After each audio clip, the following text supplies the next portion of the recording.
चलिए देखिए, जो हम टाइम, स्पीड और डिस्टेंस के बारे में पढ़ने जा रहे हैं अब, इसको फिज़िक्स से रिलेटेड कुछ कंसेप्ट हैं, वो ध्यान से समझना, क्योंकि टाइम, स्पीड और डिस्टेंस, इनकी अपनी अपनी एक ब्यूटीफुल कहानी होती है।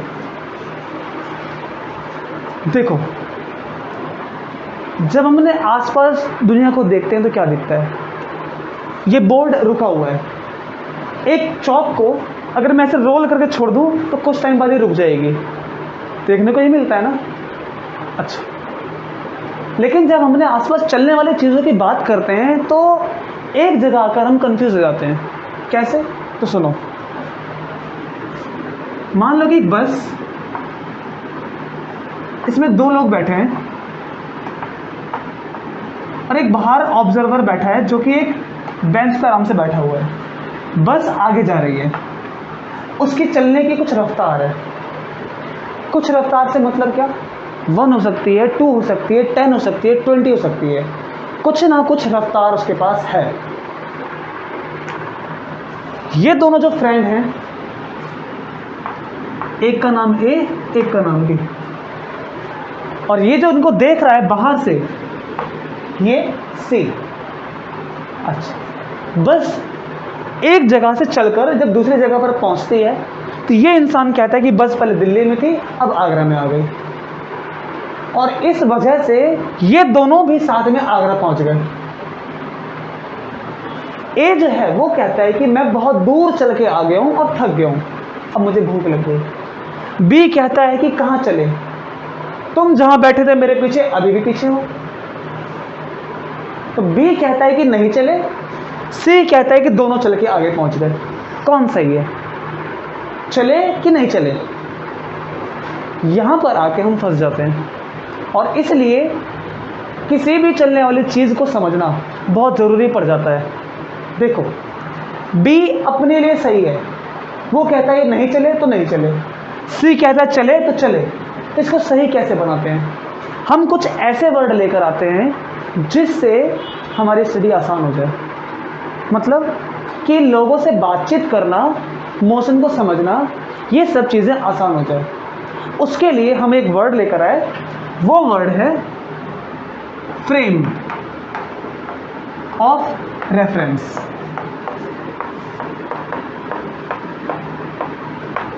ये क्या होता है? देखिए, अब ये बोर्ड पास है कि दूर? क्या कहोगे? मैंने जहां से देखा वहां से तो पास है, लेकिन आपसे दूर है। तो सही कौन है? पास में है कि दूर है? तो सुनो, मैंने जहां से ऑब्जर्वेशन किया, ऑब्जर्वेशन मतलब नापना शुरू किया, मेरे लिए वो जगह यहां से नापा यहां पर, तो ये पास है। आपने जहां से नापा वहां से आपने उसको नापना शुरू किया, वो आपका ऑब्जर्वेशन करने वाला पॉइंट, वो आपका ऑब्जर्व करने वाली लोकेशन। जहां से हम चीज़ों को नापना शुरू करते हैं, हम वहीं से चीज़ों को बताते हैं कि इतनी दूर है, ये इतनी पास है। और ऐसी लोकेशन या ऐसा पॉइंट जहां से हम मेजरमेंट शुरू करते हैं, उसे कहते हैं हम ऑरिजिन। ये ऑरिजिन, ये क्या है? एक ऐसा पॉइंट जहां से हम मेजरमेंट शुरू करते हैं। इसको मैं हिंदी में लिख देता हूं। एक ऐसा पॉइंट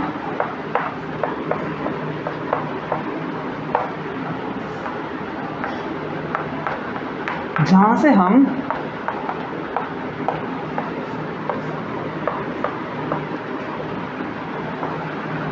मेजरमेंट स्टार्ट करते हैं।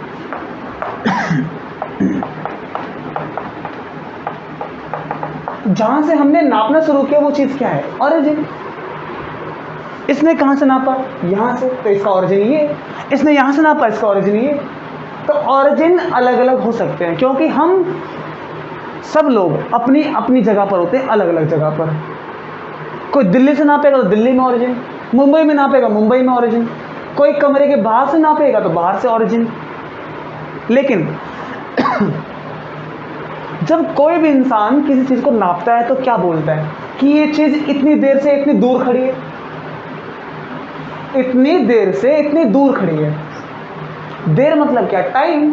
तो टाइम को नापने के लिए उसके पास एक क्लॉक होती है, घड़ी होती है, और इतनी दूर खड़ी है। दूरी नापने के लिए क्या होता है? एक लंबाई, एक स्केल। लेंथ को मेजर करने के लिए स्केल। तो अगर किसी इंसान के पास ये दोनों चीजें हों जिससे वो ऑब्जर्वेशन कर लेता है, तो उसी को हम कहते हैं उसने अपना एक फ्रेम ऑफ रेफरेंस बना लिया। रेफरेंस मतलब क्या? कि उसने एक ऐसे पॉइंट की हेल्प ली है जहां से वो मेजरमेंट शुरू करता है। फ्रेम क्या? फ्रेम मतलब कि वो कहां कहां नाप सकता है। एक्स में नाप सकता है, वाई में नाप सकता है, जेड में नाप सकता है। ये फ्रेम। इसमें क्लॉक रख लो, स्केल रख लो, मेजरमेंट कर सकते हो। मैं यहां पर खड़ा हूं, ये पंखा कहां पर है? मेरे लिए ये एक्स में भी कुछ है, वाई में भी कुछ है। जब कोई चीज चल रही है तो वो एक्स वाई में भी चल सकती है एक साथ। जैसे ये, अगर यहां से कोई चींटी ऐसे चल के जाती है तो हम क्या देखेंगे कि वो ऐसे एक्स में भी बढ़ती है और ऊपर वाई में भी जाती है, एक साथ दो कोऑर्डिनेट। इनको हम कोऑर्डिनेट बोलते हैं, हिंदी में निर्देशांक। कोऑर्डिनेट क्या होता है? एक ऐसा पॉइंट जिससे हम लोकेशन का पता लगाते हैं। जैसे यहां पर आ गए, यहां पर क्या चीज है? तो ये एक्स में कुछ होगा, वाई में कुछ होगा। एक्स में 2 मान लो, वाई में 3 मान लो। तो ये चीज क्या है? कोऑर्डिनेट, जिससे लोकेशन का पता चलता है कि चीज कोई भी कहां पर है। Address type thing. अच्छा, इसके आगे चलते हैं। अब देखो, एक बात पक्का पक्का चला गया, हमें पता लग गया कि जो इंसान जहां से ऑब्जर्व करेगा वो इंसान अपनी जगह से करेक्ट होगा। अब बात करते हैं चलने की और ना चलने की। हमने किसी चीज को देखा कि चलने का मतलब क्या? चलने का मतलब होता है कि वो अपनी किसी लोकेशन से हटकर दूसरे लोकेशन पर आ जाए। पहले कोई इंसान इस पॉइंट ए पर था, वो चलकर ए से बी पर आ गया।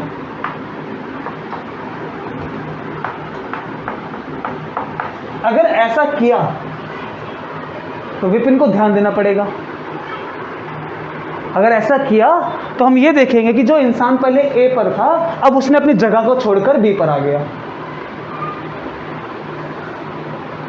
अगर वो ए से बी पर आया तो हम क्या बोलेंगे? उसने अपनी लोकेशन चेंज कर ली। इसका मतलब कि वो चल गया। चलने का मतलब क्या? कि पोजीशन को बदलना, मूव करना या मोशन करना, गति करना। इसका मतलब क्या? चेंज इन पोजीशन, पोजीशन में बदलाव करना। जिस जगह पर वो है वो जगह बदल दिया, इसका मतलब चल गया। हमने ये फिर से देखा, यहां से बोर्ड यहां पर है, 1 घंटे बाद भी यहीं पर रहेगा, 2 घंटे बाद भी यहीं पर रहेगा। क्या जगह बदलती है? नहीं बदलती। इसका मतलब ये चलता नहीं है। तो जो चीज टाइम के साथ टाइम बढ़ता जा रहा है और वो चीज आगे बढ़ ही नहीं रही है, उसको क्या बोलते हैं कि वो रेस्ट पर है, रुकी हुई है। जैसे अब यही पॉइंट यहां पर है, हमने एक ऑब्जर्वर को देखा कि वो 1 सेकंड बाद, 2 सेकंड बाद, 3 घंटे बाद, 5 घंटे बाद ये लोकेशन बदल ही नहीं रही है। तो इसी चीज को क्या बोलेंगे? रेस्ट। रेस्ट मतलब कि पोजीशन को वो नहीं बदलता, जगह को वो नहीं बदलता है, तो रेस्ट पर। अब हमें पक्का पक्का समझ में आ गया कि चलना क्या होता है और रुका होना क्या होता है। अब बताओ, जो 2 इंसान बस में थे, एक आगे वाली सीट पर, एक पीछे वाली सीट पर, जिसे आप सब बैठे हो, अगर आप 2 घंटे बिता लो, 3 घंटे बिता लो, क्या आपके लिए इनकी पोजीशन बदलेगी? आप बोलोगे नहीं, जिस जगह पर थे अभी भी वहीं पर है, तो आपके लिए नहीं चले। लेकिन जो इंसान यहाँ से चल के जा रहा होगा तो वो क्या बोलेगा? मेरे लिए पहले यहाँ थे, अब मैं इतनी दूर आ गया, इतनी दूरी हो गई, दूरी बढ़ती जा रही है, इसका मतलब कि चल रहे। जैसे अर्थ, मैं ज़्यादा डिटेल में नहीं जाऊँगा इसके में, वरना मोशन बहुत डिटेल वाला चैप्टर है। सिंपल बात कहें तो हम अर्थ पर हैं, ठीक है। आप चल रहे हो कि नहीं? आप बोलोगे नहीं। क्यों? क्योंकि आपके लिए और मेरे लिए हम दोनों की पोजीशन नहीं बदलती है। जहाँ पर आप हो हमारी पोजीशन नहीं बदल रही है। लेकिन अगर मून से देखें तो मून के लिए हम कभी यहाँ पर हैं तो कभी यहाँ पर है, कभी यहाँ पर है। आज भी हम ये कहते हैं कि सूरज यहाँ से उगता है और ऐसे करके जाता है, मून ऐसे करके घूमता है, आज भी ये कहते हैं। लेकिन हमें पता है कि सन नहीं चलता है, अर्थ है जो सन के चारों तरफ चल रही है। ये जादू कैसा? ये कहलाता है यूनिफॉर्म मोशन का जादू। यूनिफॉर्म मोशन क्या है, छोटा छोटा मैं बता देता हूं मैं।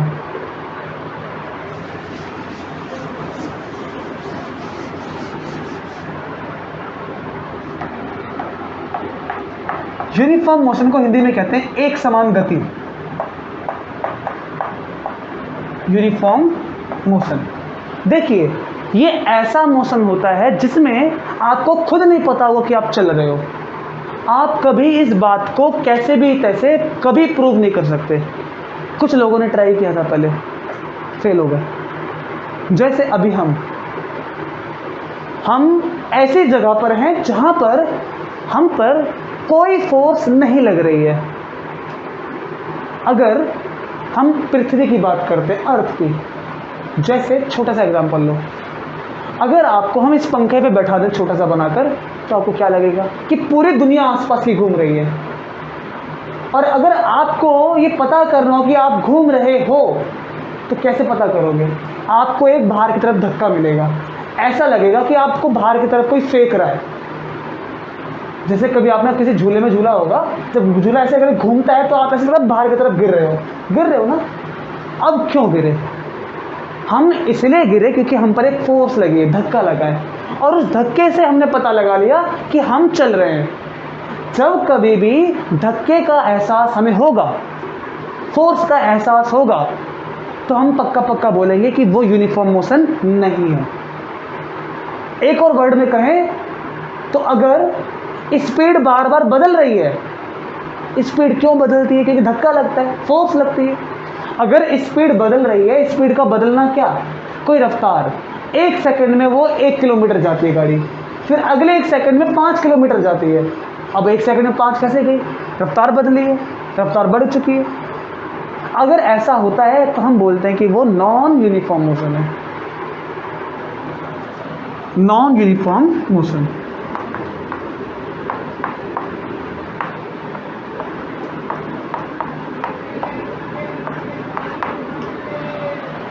जब हमें धक्के का एहसास हो जाए, फोर्स लगने का एहसास हो जाए, जैसे हमारी पृथ्वी जब वो गोल घूमती है तो सबूत क्या है? फोर्स लग रही है।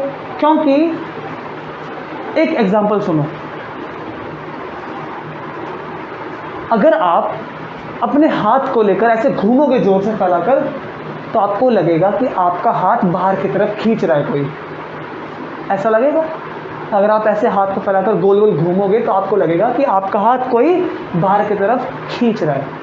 अब मुझे बताओ, जब आप गोल घूमते हुए पूरे आसमान को देखोगे तो आपको दिखाई देगा कि आसमान ऐसे करके चल रहा है, ऐसा लगेगा। तो मुझे एक बात का आंसर दो, क्या आसमान के चलने से आपका हाथ बाहर खींचेगा? तो बाहर क्यों खींच रहा है? क्योंकि हम घूम रहे हैं। यही एहसास है नॉन यूनिफॉर्म मोशन का। इसको हम अभी के लिए क्या पढ़ेंगे? ऐसा मोशन जिसमें रफ्तार बदलती हो। अभी बस छोटा सा, ज़्यादा डिटेल में नहीं। चेंज इन स्पीड, जिसमें रफ्तार बदलती है। और अभी बताओ, जब अर्थ सन के चारों तरफ घूम रही है, तब अभी भी हमें क्या लगता है कि पूरी दुनिया घूम रही है, तारे चल रहे हैं, कभी यहाँ तो कभी यहाँ, सूरज यहाँ से उगता है वहाँ जाता है। क्या हमें पता लगा हम चल रहे हैं? नहीं पता लगा। तो कौन सा मोशन है? यूनिफॉर्म, जिसमें हमें ना पता चले कि कौन सा है वो यूनिफॉर्म। क्योंकि यूनिफॉर्म मोशन में रफ्तार का बदलना अलाउड नहीं है, रफ्तार नहीं बदल सकती है। और ना बदलने वाले को बोलते हैं कांस्टेंट स्पीड। कांस्टेंट का मतलब do not change, do not change, constant. अच्छा, यूनिफॉर्म नॉन यूनिफॉर्म मोशन, इनको समझना ज़रूरी था। इसके साथ साथ एक ऐसी चीज़ हम जोड़ेंगे जिसके बिना यूनिफॉर्म मोशन क्या, मोशन ही क्या, हम उसको भी एक्सप्लेन नहीं कर सकते। वो चीज़ क्या है? टाइम। क्या है वो चीज़? टाइम। हम नहीं जानते टाइम किसे कहते हैं, टाइम क्या होता है हमने आज तक नहीं जाना, बट टाइम के बिना हम किसी भी चीज़ को डिफाइन नहीं कर पाएंगे, किसी भी चीज़ को नहीं बता पाएंगे कि क्या हो रहा है। एक थ्योरी है स्पेशल रिलेटिविटी, उसमें बात की गई है कि टाइम एक ऐसी चाबी है जो पूरे यूनिवर्स को समझाने में हमें हेल्प करती है। लेकिन टाइम क्या है, व्हाट इज़ टाइम? खैर, हमें इस पर नहीं जाना है, हमें जो काम करना है फटाफट करते हैं। अभी मैंने लेक्चर में अपलोड किया हुआ है अपने, जो मैंने BSc IIT के लेक्चर अपलोड किए हैं। बट टाइम क्या है? Live it. लेकिन एक चीज़ समझनी है, आपको बताता हूँ मैं वो क्या। हमारे पास जो मैथमेटिक्स है, फिजिक्स है, उसमें टाइम कैसे काउंट करते हैं? तो सुनो, अभी हमारी घड़ी में 12 बज रहे मान लो, तो हमने एक इंसान को देखा और कहा कि देखो भाई ये 12 बजे, दोपहर के 12 बजे ये यहीं पर है, 12 बजे। फिर 1 घंटे बाद वो यहाँ पर है, तो 1 बजे वो यहाँ पर आ गया, ठीक है। ये टाइम उसने कितना बिताया? उसने टाइम बिताया 1 घंटा। और ऐसे में हम मैथमेटिक्स या फिजिक्स में कैलकुलेशन नहीं करते हैं। हम कैसे करते हैं कैलकुलेशन? तो सुनो,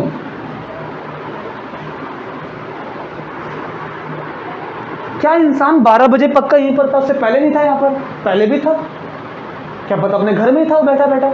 हमने 12 बजे देखा, फिर उसके बाद 1 बजे देखा। तो ये सुनो बात कि जिस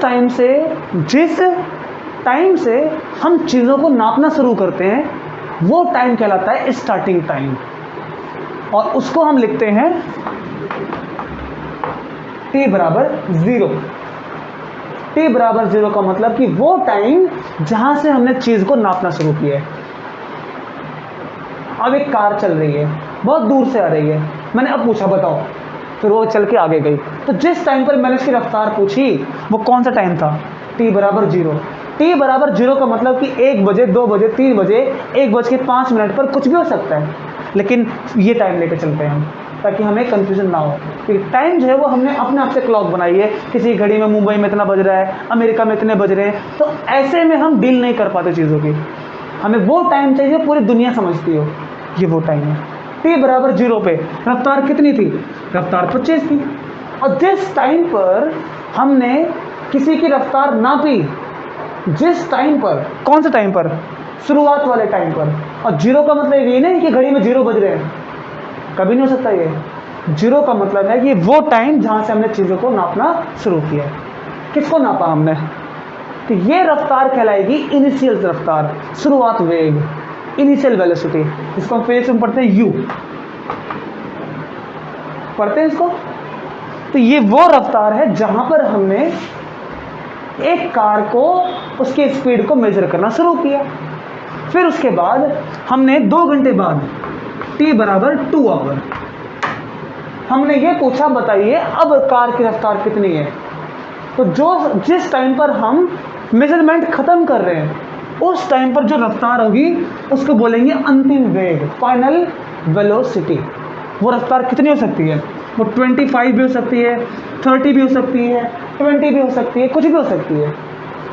लेकिन इतने टाइम के बीच में कितना टाइम बिता चुकी है? 2 घंटे। और जो टाइम बिताते हैं उस टाइम को हम कहते हैं टाइम इंटरवल। टाइम इंटरवल, समय अंतराल, जो टाइम बिताया गया है। तो इतने टाइम तक गाड़ी की रफ्तार में चेंज कितना आया? चेंज निकालने का तरीका होता है कि final minus initial, change in speed. Change कितना आया? देखो अभी कितनी है? 25। पहले कितनी थी? 25। तो रफ्तार कितनी बदली है? रफ्तार बिल्कुल नहीं बदली, सेम है। समझे? रफ्तार सेम है। और अगर रफ्तार बदल जाती तो हम क्या बोलते? और ऐसे में रफ्तार का बदलना कहलाता है एक्सेलरेशन, त्वरण। पढ़ा है हिंदी में? ए, रफ्तार में चेंज, रफ्तार में चेंज क्या कहलाता है? एक्सेलरेशन। लेकिन अभी ये डिफाइंड नहीं है पूरी तरह से, ये डिफाइंड नहीं है। क्यों नहीं है? हमने एक ऐसी चीज़ को छोड़ दिया लिखना जो बहुत ज़रूरी है, और वो है टाइम। इसके फॉर्मूले में टाइम भी आता है। अगर मैं टाइम नहीं लगाऊंगा तो ये डिफाइंड नहीं है। टाइम क्यों लगाऊंगा ध्यान समझना, ठीक है।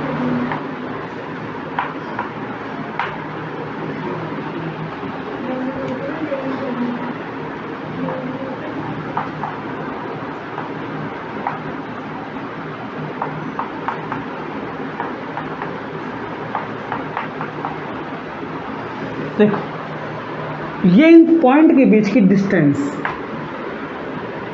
पॉइंट कितने कितने दूर है, मान लो 1 मीटर, ये भी 1 मीटर, यहाँ से यहाँ तक ये 1 मीटर, यहाँ से यहाँ तक ये भी 1 मीटर। हमने देखा कि ये पॉइंट बदल रहे हैं हर एक सेकंड में बराबर बराबर। पहला 1 सेकंड बिताया तो 1 मीटर गया, फिर दूसरा 1 सेकंड बिताया फिर से 1 मीटर गया। कि 1 से 2 में कितना टाइम बिताएगा, 1 सेकंड, सेकंड हो सकता है, आवर हो सकता है, कुछ भी हो सकता है।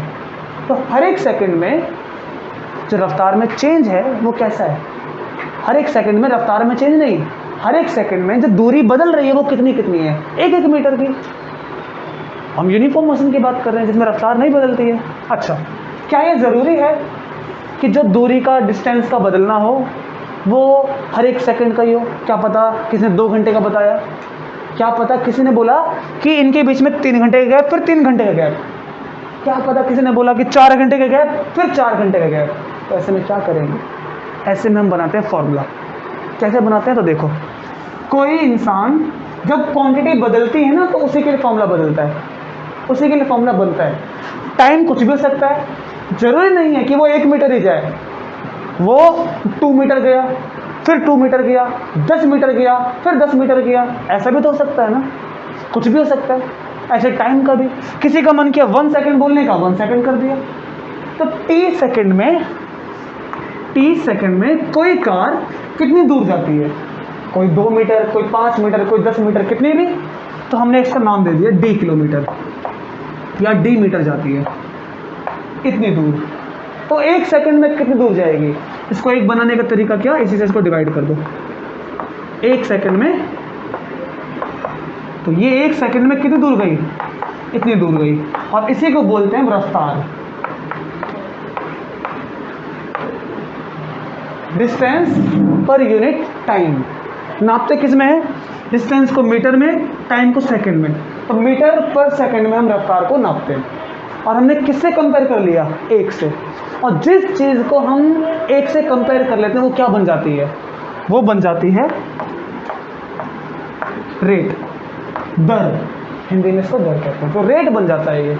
जैसे हम जब दुकान पे आते हैं तो क्या पूछते हैं कि आलू का रेट कितना है, टमाटो का रेट कितना है, प्याज का रेट कितना है, ये पूछते हैं ना। तो रेट मतलब क्या, रेट का मतलब कि 1 किलो सामान की कितनी कीमत।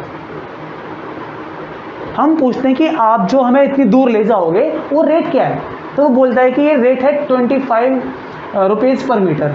क्या मतलब इसका, 25 रुपीज़ पर मीटर का मतलब कि 1 मीटर के 25 रुपये। रेट से वो यही बताएगा हमेशा हर चीज़ों को 1 से कंपेयर करके। इसीलिए हमने भी किससे कंपेयर कर लिया, 1 से। क्यों किया 1 से, हम पढ़ते हैं कि एक ऐसा नंबर है जो भी मल्टीप्लाई करो वो आ जाएगा।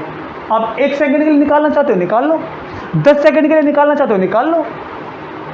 तो एक ऐसा नंबर जिसमें जो मल्टीप्लाई करो वही आ जाता है। तो इसीलिए जब हम इसकी डेफिनेशन पढ़ते हैं तो क्या पढ़ते हैं, rate of change of distance per unit time. Unit time का मतलब क्या कि वो 1 second, 2 second, 3 second, 1 hour, 2 hour, बस 1 सेकेंड या 1 आवर हम इसमें काउंट करते हैं। आवर जो है वो 1 घंटे बहुत बड़ा होता है, 1 सेकेंड बहुत छोटा होता है, जानते नहीं। बहुत कन्वर्जन करना होगा मैं बता दूंगा। हम जानते हैं कि 1 आवर में 3600 सेकेंड और 1 आवर में 60 मिनट होते हैं। ये बात जानते ना, ये ठीक है हमारे लिए। तो ये रहा स्पीड निकालने का तरीका। हमारे पास इस बुक में जिसे हम करना है सॉल्व, उसमें वेलोसिटी की बात नहीं की गई है।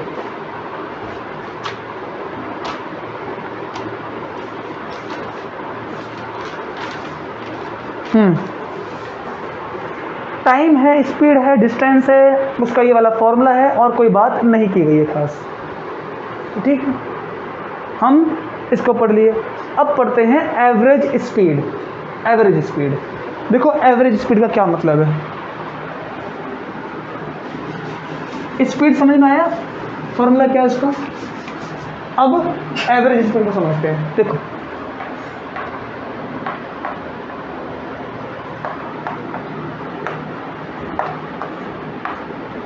हमने ना ऐसा सोचा कि दिल्ली में एक ट्रक है,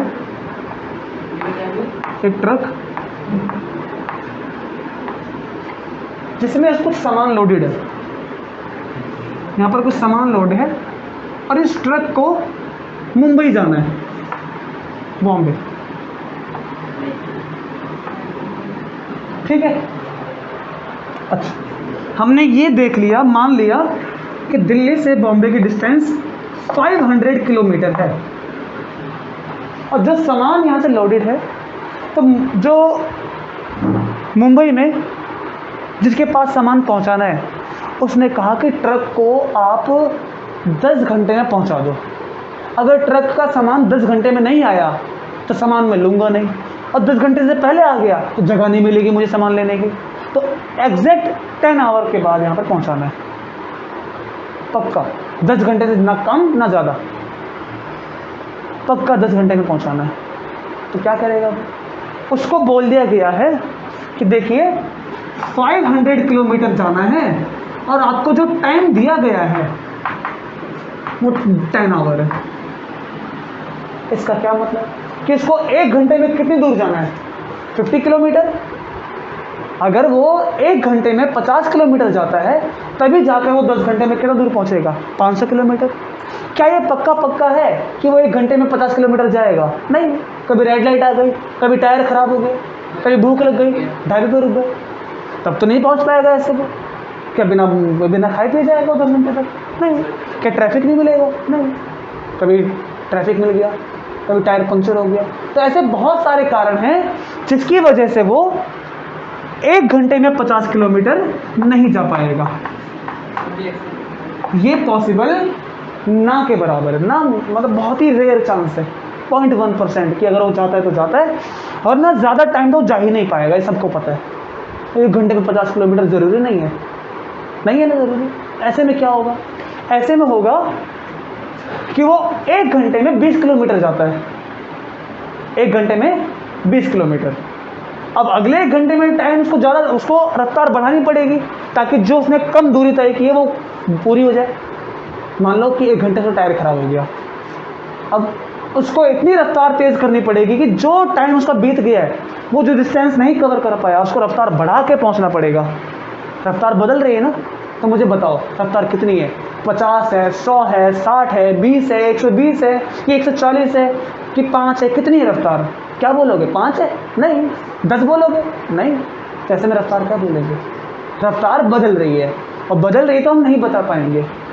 इसीलिए हमने सोचा कि अगर रफ्तार बतानी ही है तो एक ऐसी रफ्तार बताओ जो ना बदले। मतलब हमें पक्का पता है कि रफ्तार तो बदलनी है, तो हम बीच की रफ्तार पूछेंगे ही नहीं, जो बीच में रफ्तार बदल रही है पूछेंगे ही नहीं। हम सिंपल ये पूछ लेंगे कि कितनी दूर जाने में कितना टाइम लगता है, उसके लिए आपकी ऐसी क्या रफ्तार होनी चाहिए।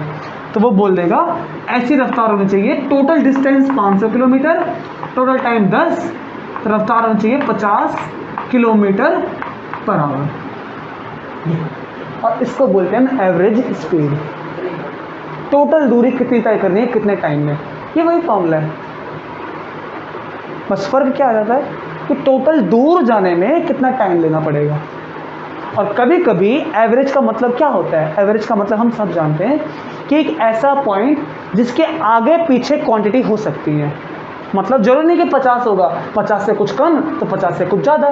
तो एवरेज का मतलब होता है सेंटर, एकदम बीचों बीच, क्योंकि इससे पीछे भी रफ्तार हो सकती है, इससे ज़्यादा भी हो सकती है। ये पक्का है ना।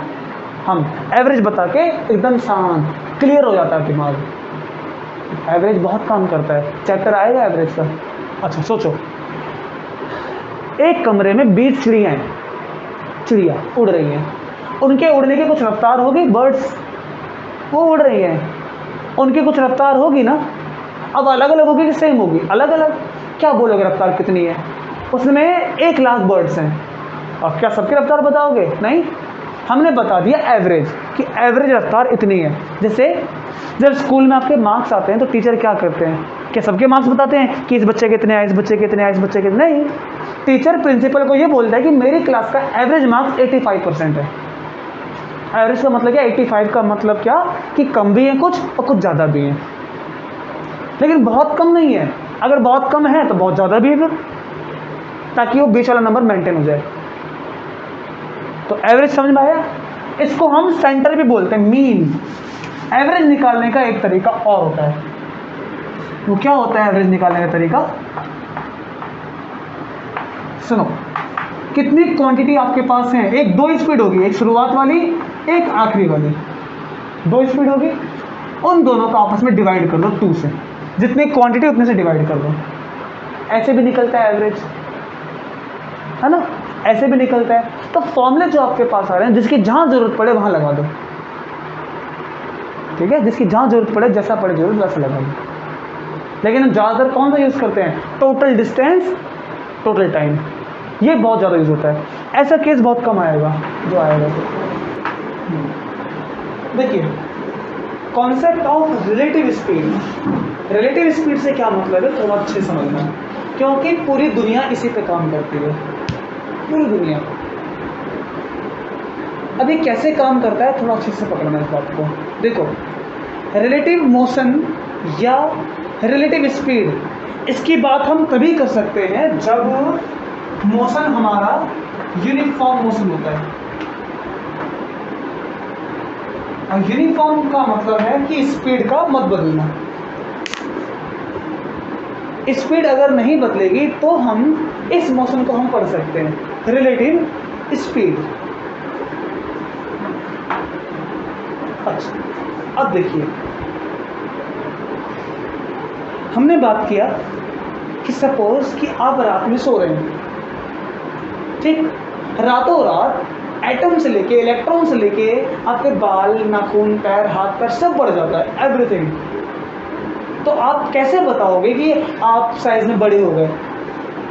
हम जब साइज में बड़े होते हैं तो हम अपने आप को किसी ना किसी कंपेयर करते हैं। जैसे ये चौक लिखते लिखते छोटी हो गई, किसके मुकाबले? इसके मुकाबले। जब तक हम कंपेयर नहीं करेंगे, रिलेट एक दूसरे से नहीं करेंगे, तब तक हम किसी चीज़ को नहीं बता पाएंगे। रिलेट करना बहुत ज़रूरी है, और इसी को क्या बोलते हैं? Relative speed. अभी जब स्पीड की बात आएगी, लंबाई हो गई, इसको हमने रिलेट किया, लेंथ को, मोशन को, स्पीड को, इन सब को हम कहीं ना कहीं रिलेट करते हैं। रफ्तार ज़्यादा या कम, या चल रहा है कि नहीं चल रहा है, ये सब चीज़ें, यहाँ तक कि टाइम भी। आपको क्या लगता है कि जो टाइम हम देखते हैं क्या वो सबके लिए सेम है? नहीं। जो रिलेटिविटी ऑफ टाइम है ना, कि टाइम में रिलेट करना, ये बात थोड़ी अभी आपको हजम नहीं होगी, इसलिए मैं केवल एक छोटी चीज़ बताऊंगा, रिलेटिव स्पीड, इसको समझ जाना। देखो, यूनिफॉर्म एक ऐसा मौसम जैसे अभी हो रहा है, इसको फील कर सकते हैं थोड़ी देर का मौन व्रत रख के। हम आप चल रहे थे, पता चला क्या? नहीं।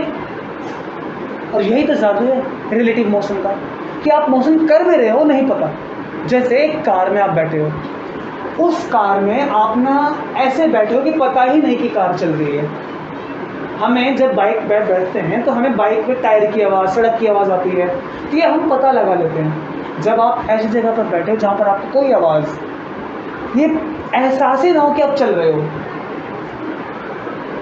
तब यूनिफॉर्म मोशन। अभी एहसास हो रहा है कि हम चल रहे हैं सन के चारों तरफ, बस ये समझ जाओ। अब इसी एहसास से एक बात समझना, जो कि झगड़ा करती है, झगड़ा लेकर आएगी। देखो क्या,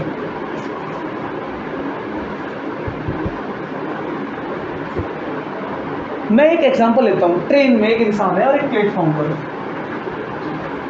रेलवे प्लेटफॉर्म पे गया हो ना, वहाँ पर एक इंसान, इसका नाम ए, और एक और है जो ट्रेन में आ रहा है।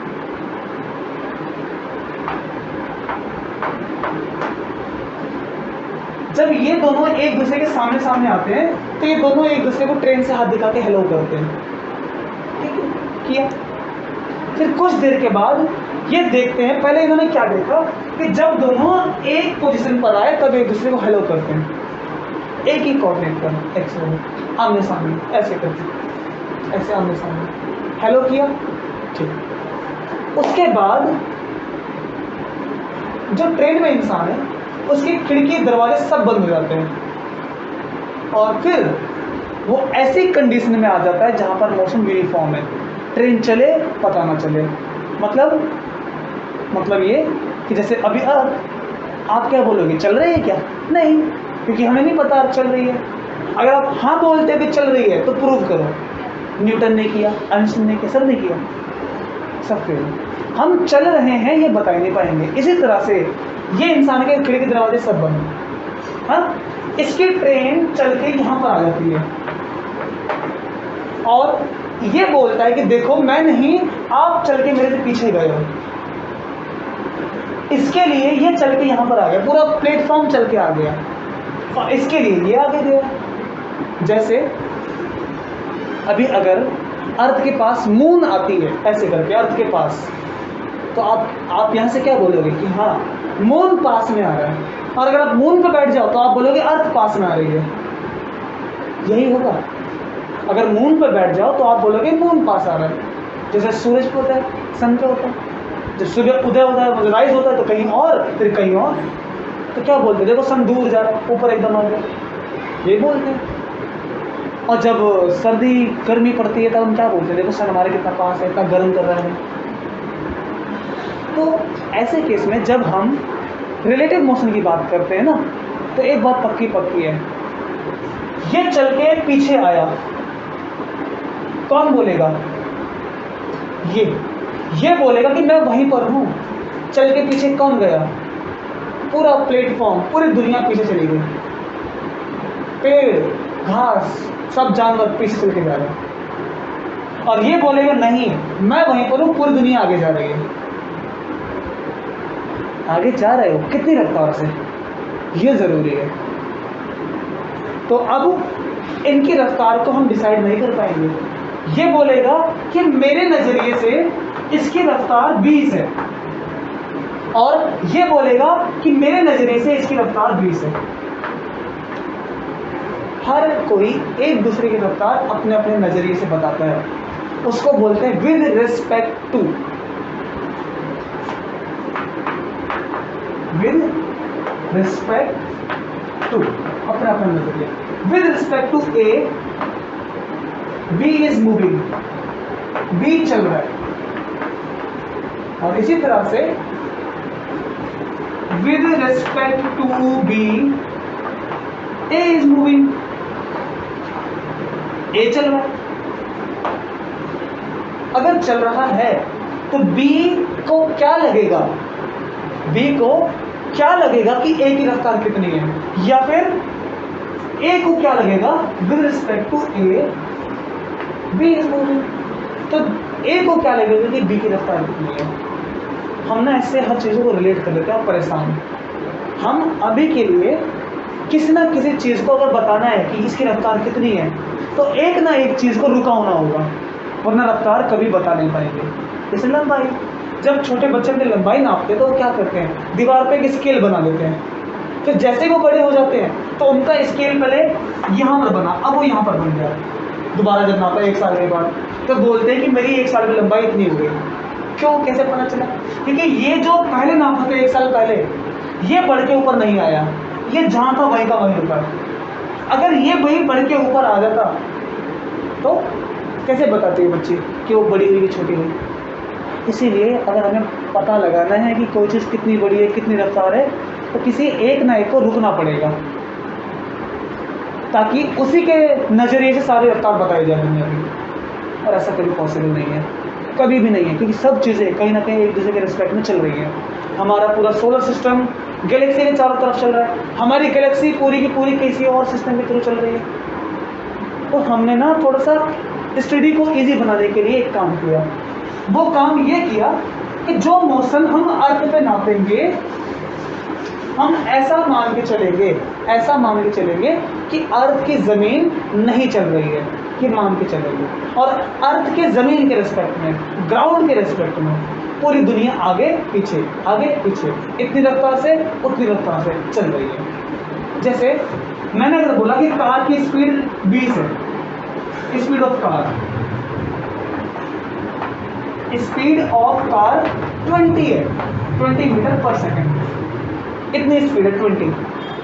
किसने बताया? मैंने, आपने या किसने? ये रफ्तार तो हर किसी के लिए अलग अलग होगी। तो ये रफ्तार ऐसी चीज़ के रिस्पेक्ट में जो रुकी हुई है, ताकि उसके रफ्तार में उसके नज़रिए से पक्का है कि 20 है, वरना मैं बताऊंगा, आप बताओगे, आप बताओ कुछ और दिखाई देगी। क्या पता आप चल रहे हो, क्या पता मैं और तेज चल रहा हूँ, क्या पता मैं धीरे धीरे पीछे जा रहा हूँ। तो हर किसी की रफ्तार अलग अलग आ सकती है, लेकिन एक होगा ग्राउंड जिसके रिस्पेक्ट में रफ्तार पक्की 20 है। तो हम मान के चलते हैं कि ग्राउंड जो है वो रेस्ट पर रहेगा हमेशा, ज़मीन कभी नहीं चलेगी। हम ऐसा मान के चलते हैं, तभी स्टडी आसान होगी। Speed of car is 20 meter per second with respect to ground,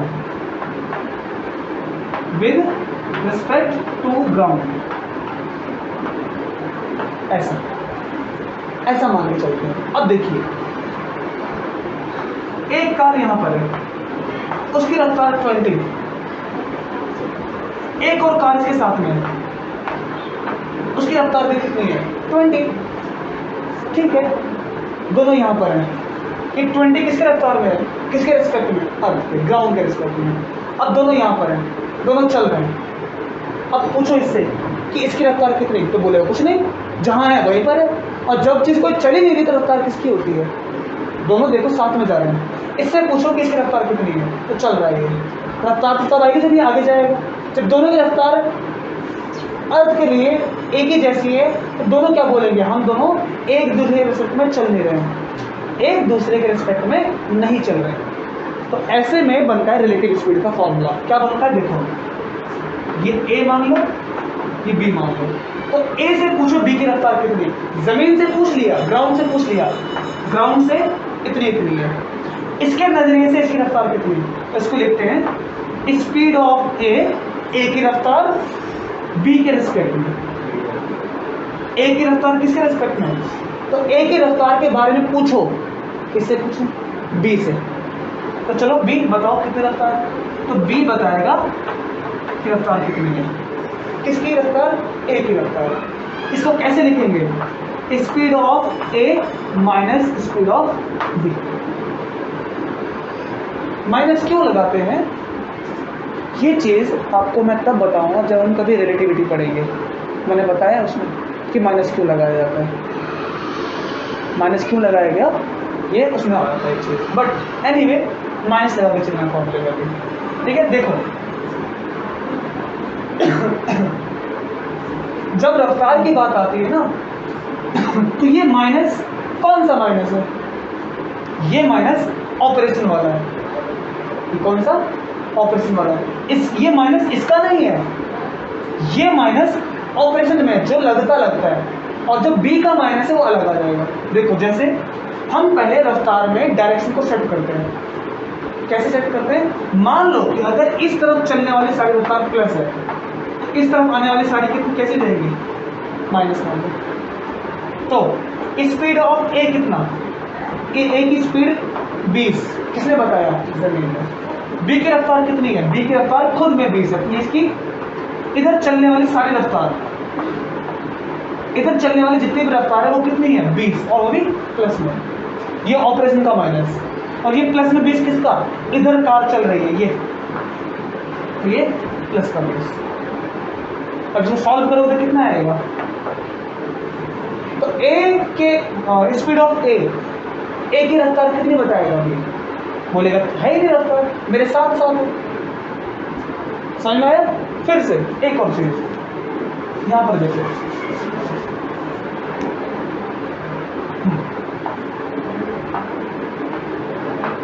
ए इधर जाता है, उसकी रफ्तार 20 है, और बी इधर आता है, उसकी रफ्तार 20। अब दोनों बोलेंगे कि दोनों इतनी दूर है, चलना शुरू करते हैं, 1 सेकंड में पास में आ गए। 1 सेकंड में बड़ी तेजी से एक दूसरे की तरफ आ गए। देखो अगर ए यहाँ पर है, बी यहाँ पर है, ए बोलेगा कि बी तक पहुँचने के मुझे टाइम लगेगा, बोलेगा ना, बोलेगा टाइम लगेगा।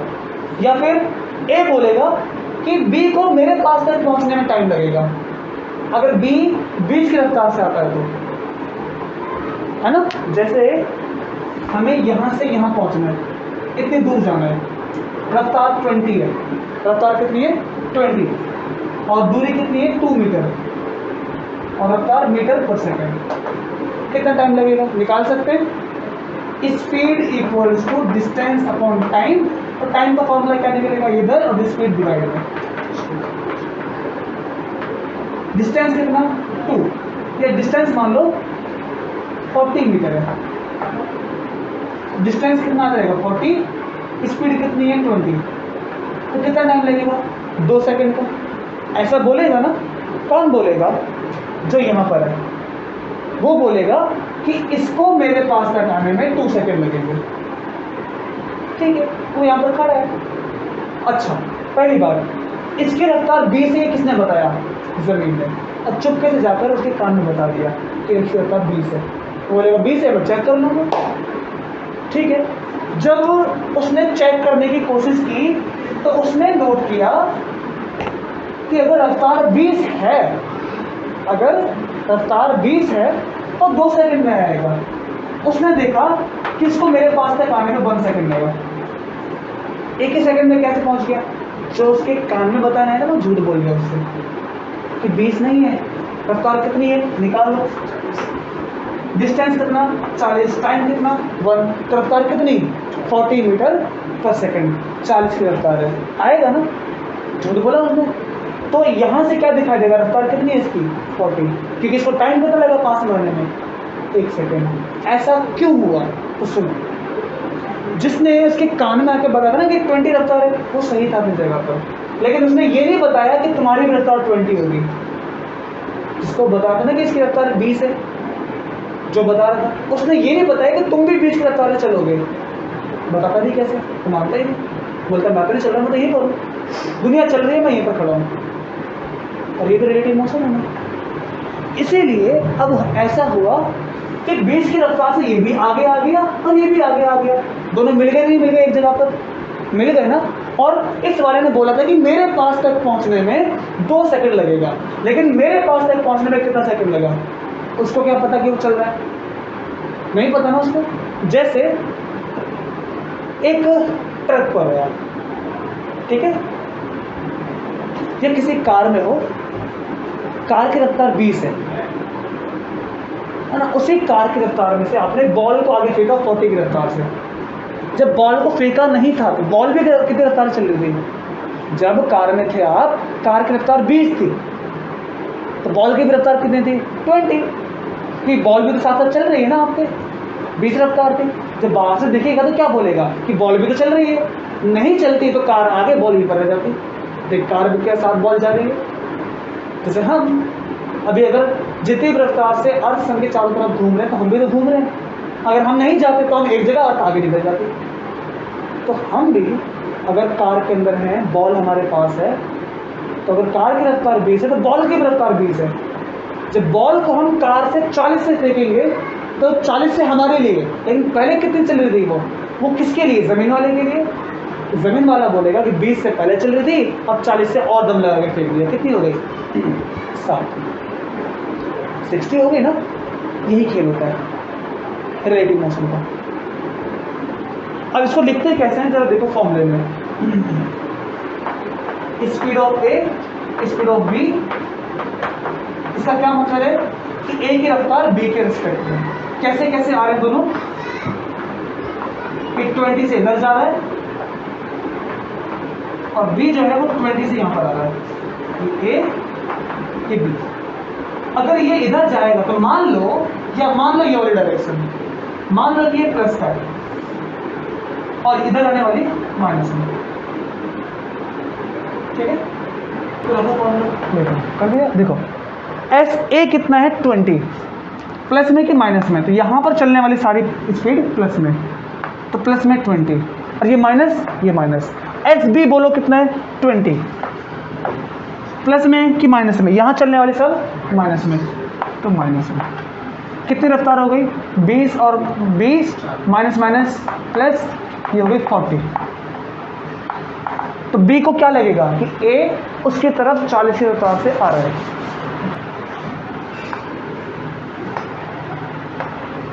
रिवर जो है ना, पानी इस तरफ चलता है, पानी के चलने की रफ्तार है 20। इस पर एक बोट है, ये बोट उसी तरफ जा रही है 10 की रफ्तार से। तो अगर बोट के ऊपर वो बैठ के जा रहा है ना, बोट के ऊपर कोई इंसान है और पानी खुद 20 की रफ्तार से चल रहा है, तो वो आगे पहुंच जाएगा फटाफट 30 की रफ्तार से। उसके ऊपर तैर के जा रहा है, बैठ के जा रहा है वो। और कोई अगर यहाँ से आएगा तो पानी उसको रोकेगा, बोलेगा आगे नहीं जाना, बोलेगा ना। तो कितनी हो जाएगी रफ्तार उसकी? खुद कितनी है? 10। पानी कितने जा रहा है? 20 से। तो पानी उसको अपने साथ ले जाएगा। वो तभी आगे बढ़ पाएगा जब उसकी रफ्तार पानी से ज़्यादा होगी। पानी से ज़्यादा कर लो, तब वो आगे आएगा। लेकिन क्या 40 से? नहीं, 20 से आगे आएगा। And this is the concept of relative speed. ठीक है।